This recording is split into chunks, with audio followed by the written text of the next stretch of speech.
मैं 11 तारीख में आया था इधर। आने के बाद इसने बोला था कि मेरा भाई तुझे रिसीव करने आएगा, तो ना तो इसका भाई आया, कोई नहीं आया इधर। मैं इधर टैक्सी करके भाई के रूम पे आ गया।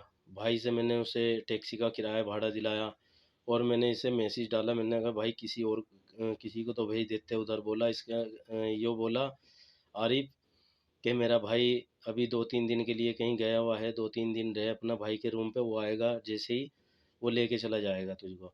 मैंने कहा ओके। उसके बाद अब तक इस 10 दिन हो गए मुझे आए हुए, उसका भाई भी नहीं आया ना वो आया, वो इंडिया में है। और इसका यही काम है कि बस बंदों को बुलाता है और सऊदी लोगों को भेज देता है। हमारे लड़के को ले जा करके सऊदी में मतलब के फंसा दिया गया है और वो आने को कह रहा है कि आप घर जाओ। किसने फंसाया? आरिफ ने। कहाँ का रहने वाला? ये थाना भवन का है। फिर क्या जी। हुआ? अब ये कहता है कि अपनी टिकट करवाओ और घर जाओ। 2000 वो 1,70,000 रुपए उन्होंने लिए। लड़का क्या करा तुम्हारा?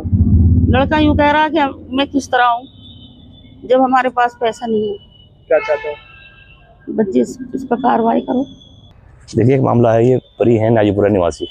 इनका बेटा रिजवान जो कि सऊदी अरब पिछले 10-12 दिन पहले गया था और एजेंट के माध्यम से गया था।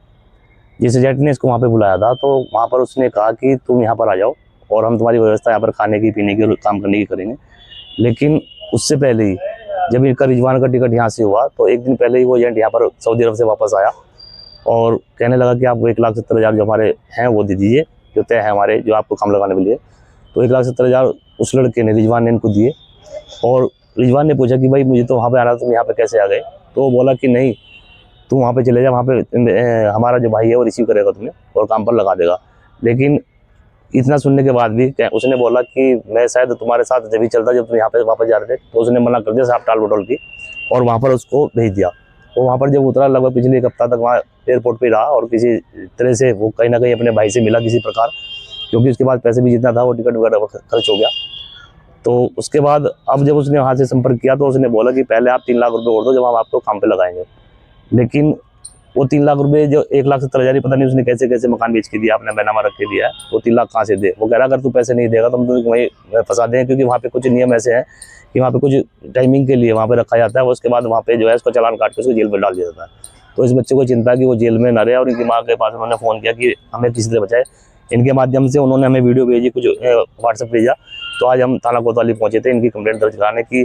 जो थाना भवन निवासी आरिफ है, जो एजेंट के रूप में कार्य करता है, और न जाने कितने बच्चे अंतर्राष्ट्रीय स्तर पर उसने वहाँ पर ले जाकर के बेचे भी हैं और वो बेचने का प्रयास भी कर रहा है। वो फिलहाल आज की डेट में शायद वो यहीं अपने इंडिया में आया हुआ है और इसी तलाश में कि कितने बच्चे और वो अपने साथ ले जाकर वहाँ पर बेचे, ताकि उनके साथ अवैध व्यापार किया जा सके। हमारे आपके चैनल के माध्यम से ये मांगे और प्रशासन से ये मांगे कि इनके साथ जो है कानून विश्वास भी रखते हुए इनकी सहायता की जाए और उस आरिफ को यहाँ पर बुला करके उसको पूछताछ की जाए, जिसके लिए यहाँ पर जो है बैठे हैं इन्होंने चौकी प्रभारी को आगे प्रेषित किया है और इनकी कार्रवाई इन पे जो उनके मलबा आएगी वो करेंगे, क्योंकि जांच इसमें पहले जरूरी है।